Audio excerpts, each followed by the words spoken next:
حدثنا أحمد بن يونس قال حدثنا عاصم بن محمد قال حدثني واقد بن محمد عن محمد بن المنكدر قال صلى جابر في إزار قد عقده من قبل قفاه وثيابه موضوعة على المشجب. قال له قائل: تصلي في إزار واحد؟ فقال: إنما صنعت ذلك ليراني أحمق مثلك، وأينا كان له ثوبان على عهد النبي صلى الله عليه وسلم.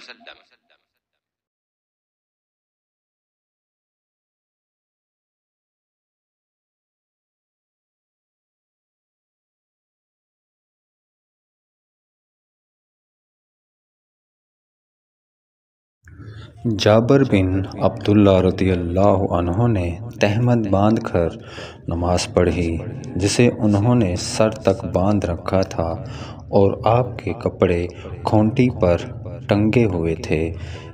एक कहने वाले ने कहा कि आप एक तहमद में नमाज पढ़ते हैं। आपने जवाब दिया कि मैंने ऐसा इसलिए किया कि तुझ जैसा कोई अहमक मुझे देखे।